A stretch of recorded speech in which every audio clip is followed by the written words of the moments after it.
Alors, je vous parle aujourd'hui d'aliments, d'alimentation.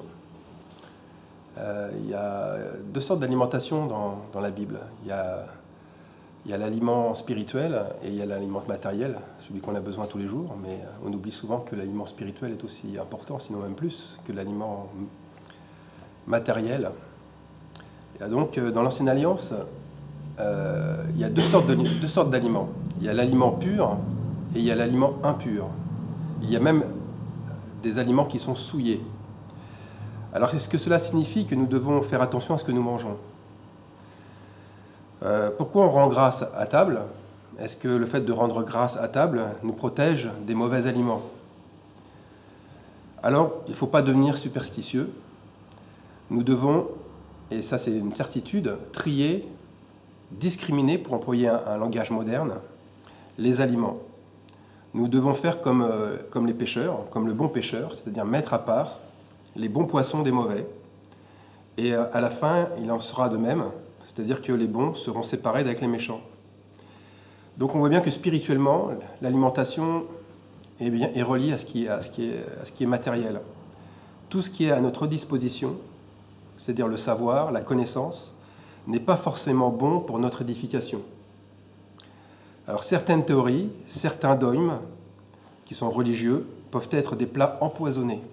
On avait vu ça avec l'étoile empoisonnée qui est appelée absinthe et qui tombe sur des fleuves dans Apocalypse 8. Alors je suis toujours étonné de constater que la légèreté, la très légèreté et la passivité du peuple de Dieu quant à sa recherche et à son choix de nourriture, quelle que soit la nourriture, il y a vraiment une passivité qui est assez déconcertante. Cela reflète tellement notre époque. Nous vivons dans une époque, et là on le voit bien en France, que la majorité des gens se nourrissent vraiment n'importe comment. On le sait maintenant, ce n'est pas un scoop, mais la nourriture ingurgitée est devenue un poison. L'alimentation, elle est industrialisée, aseptisée, elle est issue d'une grande agriculture mondialisée qui favorise les OGM, les pesticides, l'élevage en batterie. Tout cela a remplacé les produits frais, naturels. Et on voit bien que les générations antérieures, celles de nos grands-parents, s'arrachent les cheveux en voyant la pauvreté extrême de notre alimentation. Eh bien, c'est la même chose du côté spirituel. L'Assemblée des croyants ressemble à bien des côtés à l'hypermarché du coin ou au petit commerce qui dépend entièrement des centrales d'achat industrielles. Ce sont les dogmes religieux, ces petites centrales d'achat. Chacun pense que c'est comme ça et que la nature, elle est bien faite, elle comblera les vides et que le corps s'adaptera et trouvera quand même sa nourriture et son énergie. Mais c'est une tiédeur épouvantable. Quelle tiédeur de penser comme ça. Pensez toujours qu'en fait, c'est une fatalité. Voilà, les choses sont comme ça et on continue. C'est ce que Jésus dit lorsqu'il dit qu'il vomira ce type de tiédeur. Pour lui, c'est inconcevable qu'on soit si endormi, si passif dans l'épreuve et dans le choix de ce qu'on a à faire. Alors, laissez-moi vous dire quand même que c'est le plus gros mensonge de ce siècle. C'est la première trompette d'Apocalypse 8. Et ce mensonge apporte les maladies que l'on a aujourd'hui, que l'on trouve aujourd'hui. Le corps, avec ce type d'alimentation, est appauvri, diminué, il est malade, pire, il est empoisonné. Avec ce type d'alimentation, on est en train de mourir à petit feu, comme la grenouille qui est mise dans l'eau de la casserole et qui est chauffée à feu doux. Elle ne saute pas, elle est là, et elle ne se méfie pas que la chaleur va monter de plus en plus, et elle va rester là, immobile, jusqu'à la mort. Les membres des assemblées religieuses pensent tous être dans un endroit différent de celui de la casserole. Pour eux, oh là là, ça c'est les autres. Nous, on est à l'extérieur de cette casserole. Et pourtant, ils sont aveuglés par leurs envies, leurs goûts sont remodelés, leurs papilles gustatives sont habituées, et le plat qu'on leur présente est toujours appétissant, il est bien préparé. Alors cela me fait penser à mes élèves, lorsque je pars en compétition avec eux. Ils me réclament à chaque fois, lorsqu'on rentre de compétition, le McDonald's. Ah, si on pouvait s'arrêter au McDonald's. Le Big Mac, hamburger, frites et le Coca-Cola. Ça les fait vraiment baver d'envie. Et lorsqu'on sort d'un McDonald's, on a le ventre plein, c'est vrai, mais 2 heures après, on n'a qu'une envie, c'est de remanger à nouveau. Tant de croyants, tant de soi-disant croyants sont dans ce cas-là. Ils ressortent des assemblées, ils ressortent de leur église, de leur culte le dimanche matin, le ventre plein d'enseignements, qui ne va pas les rassasier, ou en tout cas qui va les rassasier juste pendant quelques heures. Alors ils se sont contentés du minimum, ils ont eu la nourriture qu'ils voulaient. Ils vous disent « Ah, le plat était bien présenté, hein, il était appétissant, le pasteur a bien prêché. La nourriture, elle était bonne.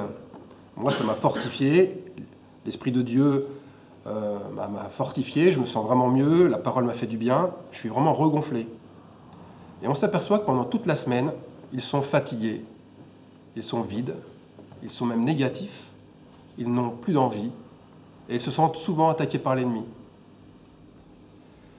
Alors, moi j'ai envie de dire, arrêtez avec votre McDonald's religieux. La parole que vous ingurgitez, elle est remplie de calories, c'est vrai, mais ce sont des calories qui sont vides, qui sont d'énergie rapide, sans vitamines, sans minéraux, sans protéines. Résultat, aucune construction. Mais au contraire, elle met le croyant en ruine. On peut l'associer au cancer. Le soi-disant croyant a la même maladie. À la place d'une prolifération de cellules, il y a une prolifération incontrôlée et anarchique de théories, de doctrines en tout genre, et qui détruisent les organes vitaux. Alors les organes vitaux chez le croyant, on lit ça dans 1 Corinthiens 13, c'est ce qui demeure éternellement. Et ce qui demeure éternellement, c'est 3 choses, la foi, l'amour et l'espérance. Et le plus important, c'est l'amour.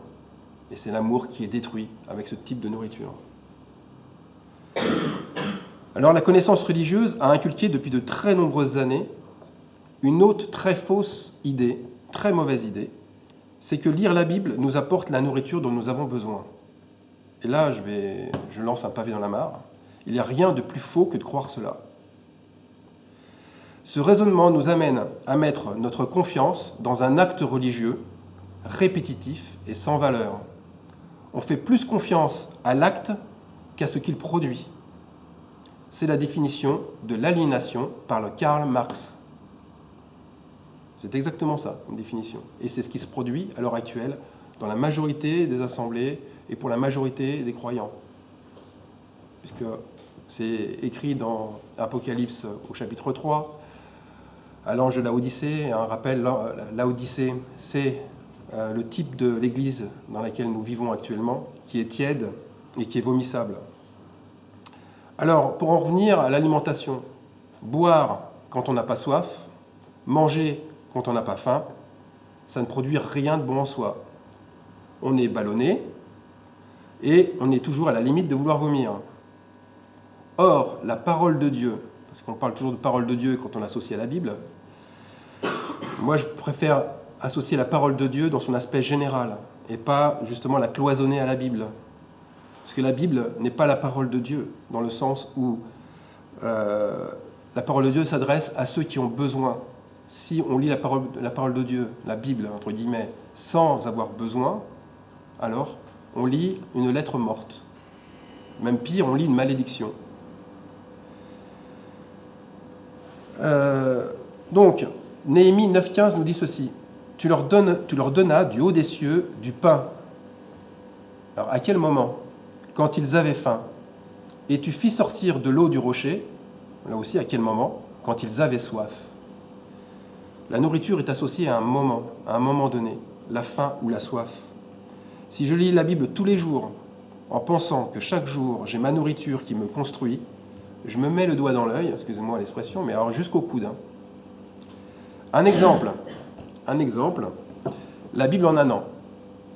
Une méthode, un truc qui permet de lire la Bible chaque jour, des versets différents, et donc chaque jour ça fait 365, pendant 365 jours, vous allez lire en fait des passages de la Bible pris un petit peu au hasard comme ça, dans les psaumes, dans les évangiles, etc. Et puis à la fin des 365 jours, vous avez lu la Bible. Autrement que de commencer par la Genèse et de finir par l'Apocalypse. Alors pour moi, excusez-moi, mais c'est du pur gavage d'oies. On gave des oies avec ça. Le but, ce n'est pas de faire grandir la foi. Là, le but ici, c'est faire du foie gras. Excusez-moi le jeu de mots, mais c'est vraiment ça. On fait du foie gras. C'est-à-dire qu'en fait, on oblige une personne à lire systématiquement sa Bible tous les jours. Mais c'est une horreur. Mais Dieu vomit ça. Il a horreur de ça. Tout ce qui est obligation, tout ce qui est contrainte, tout ce qui est loi, ça nous amène pas à la grâce. Ça nous amène des années plus tard, avant Jésus-Christ. Donc, où se trouve la faim, où se trouve le désir d'appétit? Avoir soif, c'est pas non plus aimer lire la Bible pour pouvoir convaincre son prochain sur une doctrine, ou alors pour briller en société, en jonglant avec les versets. Ça, c'est pareil, c'est une attitude de cœur qui ne fait qu'entretenir l'orgueil religieux. Jésus nous met bien en garde contre cette mauvaise nourriture. Il nous dit « Gardez-vous avec soin du levain des pharisiens et des sadducéens. » Aujourd'hui, il dirait la chose suivante. Il dirait « Rejetez la nourriture des prêtres catholiques et des pasteurs évangéliques et de tous les ismes religieux, tout ce qui concerne le christianisme paganisé. » On pourrait dire aussi le paganisme christianisé, c'est pareil. On en est vraiment dans une transformation de la nourriture spirituelle d'origine qui n'est plus là. Donc, avoir soif, c'est quoi exactement? Bien, avoir soif, c'est s'attendre à une réponse pratique de Dieu pour sa vie. C'est une confirmation concrète pour résoudre ses problèmes, mais dans leur profondeur, et non pas d'une manière très superficielle, rapidement. Allez, ça y est, j'ai trouvé un verset, c'est bon, j'ai ça pour ma journée, ça me suffit. L'homme, la femme qui est spirituelle, quand elle ouvre sa Bible, elle a foi que le Seigneur va lui parler, et à la fois que le Seigneur va mettre dans son cœur des choses nouvelles et qui vont même aller jusqu'à renverser les a priori, les connaissances acquises. Donc il y a une relation d'humilité complète avant justement de pouvoir se mettre devant Dieu et lire les versets. Donc l'humilité complète, c'est avoir les yeux et le cœur grand ouverts. Malheureusement, peu de croyants sont dans cet état. Et répéter sans cesse qu'une majorité de chrétiens sont tièdes, aveugles et misérables, ça ne fait que renforcer la conviction que ce sont les autres qui sont comme ça. Ils voient les autres comme ils se voient eux-mêmes. La poutre dans l'œil, ce sont les autres. L'orgueil, c'est pareil. C'est pas nous, c'est pas moi, c'est les autres. Il n'y a pas cette humilité de se mettre devant Dieu et de se dire mais c'est moi peut-être qui ne vois pas clair et qui est toujours complètement pris par toute cette connaissance acquise depuis des années et des années. La manne de Dieu, c'est vraiment tout autre chose. Quand on parle de manne de Dieu, c'est une parole qui est révélée. C'est une révélation. Et en cela, même Moïse, quand il apportait le pain du ciel, il apportait une nourriture pour le peuple. Mais il n'amenait pas ce que Jésus-Christ amenait. Jésus a dit, moi je ne suis pas venu amener ce que Moïse est venu amener. Il n'est pas venu amener le pain du ciel, il est venu amener le pain de vie. C'est quand même autre chose. Il est venu nous amener la vie avec la parole. Et on est revenu au pain du ciel. Et encore, pour voir le pain que c'est du pain qui est moisi. Puisqu'en fait, on vient à des nourritures qui ne sont plus actuelles. C'est plus la manne, elle ne durait qu'un seul jour. Et aujourd'hui, on prend des mannes qui sont de 20 ans, 30 ans, un siècle en arrière, en disant « mais oui, mais ce sont des grands prédicateurs qui l'ont annoncé, alors il faut vraiment prendre ça comme une manne de Dieu. » Non, c'est faux, c'est archi faux. La vie ne provient pas d'une lecture horizontale de la Bible. Elle provient d'une inspiration verticale. Bien sûr, les deux peuvent se croiser, bien sûr. Mais méfions-nous, il y a quand même un conditionnement religieux qui est attaché à la lecture et à la connaissance. Un très gros conditionnement religieux. La nourriture du ciel, quand vous l'avez mangée, normalement, la vraie nourriture du ciel, la manne qui vient d'aujourd'hui, elle vous brûle à l'intérieur comme un feu. Son assimilation vous procure même une certaine ivresse, une joie intense, comme l'effet du vin. La Bible parle justement du vin de la révélation. Alors la révélation, elle est imagée aussi dans l'Ancienne Alliance. le meilleur froment. On parlait du meilleur froment pour dire que c'était la révélation. C'est ce qui représente le blé, le plus riche, donc l'aliment de base, le plus nourrissant. Aujourd'hui, on n'a plus cet aliment de base. La preuve, le gluten, on sait que maintenant, c'est un gluten trafiqué. Donc même le blé n'apporte plus, au niveau de la nourriture du corps, ce que nous avons vraiment besoin. Alors la Bible parle aussi du miel du rocher. Le miel du rocher, c'est cet aliment qui procure le meilleur goût et le meilleur rapport énergétique. Alors le miel, comme le meilleur froment, se trouve dans le psaume 81 au verset 17. Mais comme cet aliment procure la vie, tout votre être est en train de changer normalement. Si vous prenez la manne qui vient du ciel, vous devenez alors ce que vous assimilez, ce que vous mangez.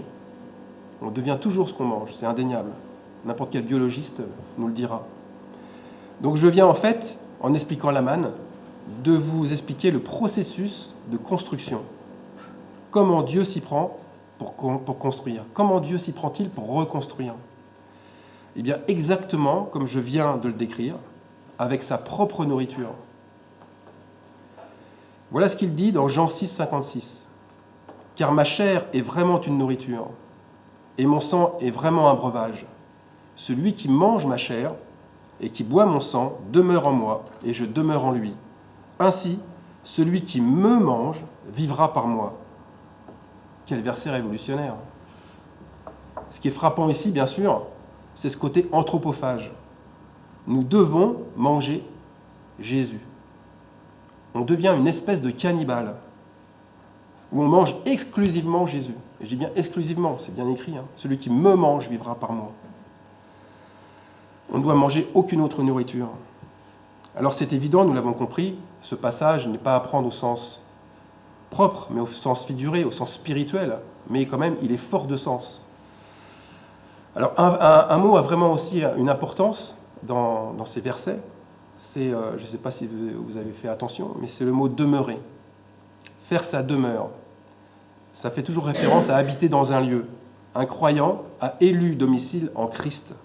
Et Dieu fait son habitation dans le croyant véritable. Mais ce sont plus que des mots, car la vie du vrai croyant témoigne de ce qu'il est. Il témoigne comme une maison témoin, témoigne de la maison originale. C'est la même maison.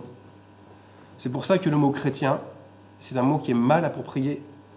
Un chrétien, c'est un petit Christ. Or, si on mange Jésus, excusez-moi, je me dis les choses crûment, si on mange Jésus, moi je ne deviens pas un petit Christ. Nous ne devenons pas des petits Christ, nous devenons Christ lui-même. Alors, si notre vie terrestre en tant que disciple accompli ne ressemble pas à celle de Jésus, alors on a manqué le but. C'est que ce que nous mangeons encore une fois, ce que nous mangeons, on le fait sans regarder ce qu'il y a dans l'assiette. On le fait machinalement. Et on redit toujours les mêmes excuses. On entend toujours les mêmes croyants redire les mêmes excuses, qui est de toute manière, on ne va pas changer nos habitudes comme ça. Et puis, il faut bien mourir de quelque chose. Tout ce côté fataliste. En disant cela, nous acceptons passivement la mort spirituelle comme une simple fatalité, car nous nous conformons à ce moment-là au siècle présent. Alors, que devons-nous manger précisément? La réponse de Jésus est surprenante. Dans Jean 4, 32, voilà ce qu'il dit. « J'ai à manger une nourriture que vous ne connaissez pas. » Tiens, déjà une énigme.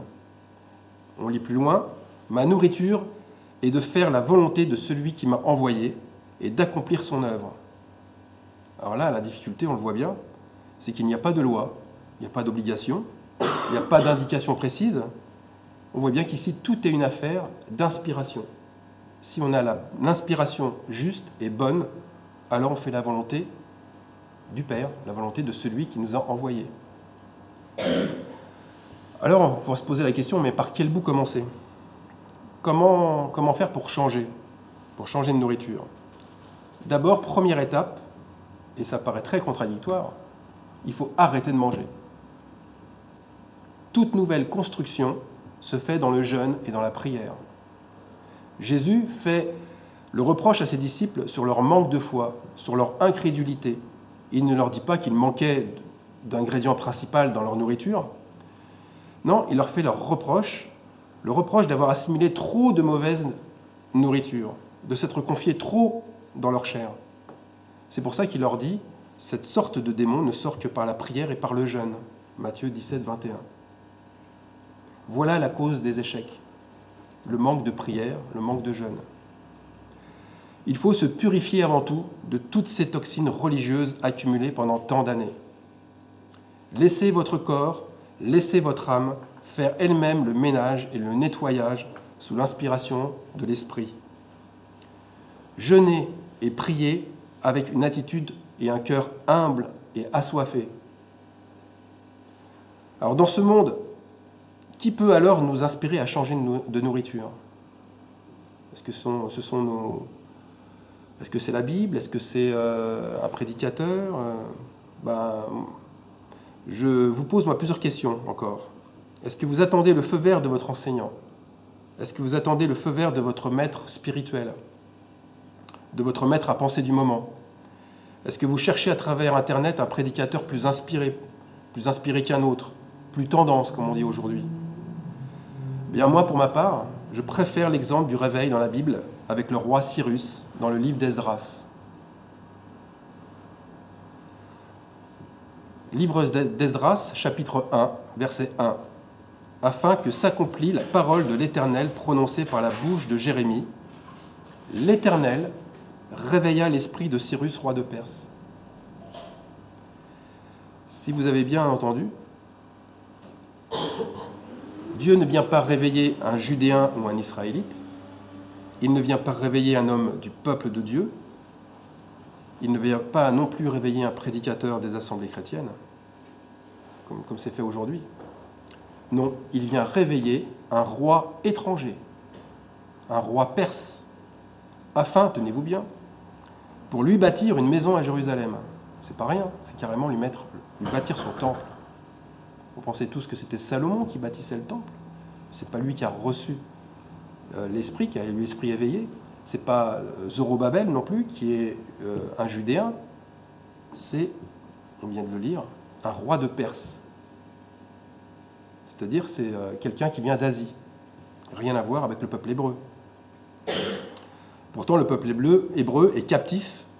Et pour lui, quelqu'un qui vient captif à Babylone, et pour lui, un roi de Perse, c'est quelqu'un qui vient du bout du monde, il vient de l'autre bout.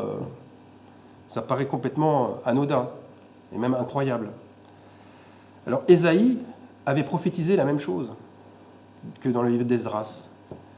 Ésaïe avait dit au chapitre 44, au verset 28, « Je dis de Cyrus, il est mon berger, et il accomplira toute ma volonté. Ainsi parle l'Éternel à son oint, à Cyrus. » Le oint de l'Éternel, c'est un Perse. C'est pas un judaïte ou un judéen, et c'est pas un israélite. Alors ne pensez-vous pas qu'à cette époque, cette prophétie passait pour une folie? Que beaucoup pensaient qu'Ésaïe avait complètement perdu la tête et qu'il divaguait dans ses visions, dans tout ce qu'il disait. D'ailleurs, juste avant que Ésaïe dise ça, verset 25, Ésaïe répond aux incrédules. Voilà ce qu'il leur dit, à ceux qui préfèrent leur propre nourriture empoisonnée. « J'anéantis les signes des prophètes de mensonges. » Là, il prend le jeu « j'anéantis » pour dire c'est Dieu qui parle, l'Éternel qui parle. « Et je proclame insensés les devins. Je fais reculer les sages, et je tourne leur science en folie. Je confirme la parole de mon serviteur, et j'accomplis ce que prédisent mes envoyés. Je dis de Jérusalem, c'est-à-dire j'affirme pour Jérusalem, elle sera habitée. Et des villes de Juda, elles seront rebâties. Et je relèverai leurs ruines. » Il parle fort là, Ésaïe. Et la question, c'est est-ce qu'on pense qu'aujourd'hui, Dieu a la même stratégie?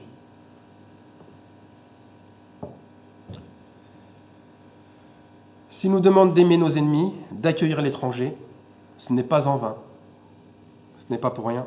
Car c'est à partir d'eux, c'est à partir de l'étranger et de nos ennemis que se fait le réveil. C'est eux qui nous montrent la vraie manne. C'est à partir d'un peuple éloigné que provient la délivrance. Le peuple hébreu emmené captif est d'abord délivré de leurs ennemis babyloniens par Cyrus. C'est la première chose. Il les délivre d'abord de l'Empire babylonien. Et deuxièmement, Cyrus publie un édit royal qui leur redonne tout, je dis bien tout ce qui leur a été volé par Nabuchodonosor, le roi de Babylone. Alors mes frères et sœurs, nous devons méditer profondément sur cette manne. Ayons le cœur ouvert au point d'entendre la voix de Dieu tonner par la voix de nos ennemis, par la parole d'un peuple étranger. Tous ceux dont Dieu réveilla l'esprit se levèrent pour aller bâtir la maison de l'Éternel à Jérusalem. Tous ceux, même les étrangers, tous donnèrent des offrandes, et pas n'importe quelle offrande, du bétail en grande quantité, de l'or en grande quantité, de l'argent, des objets précieux, que ce soit des Israélites ou des étrangers. Nous sommes, nous, dans un temps spécial. Jérusalem, c'est vrai, n'est plus la ville des Judéens modernes. Le chandelier a été déplacé.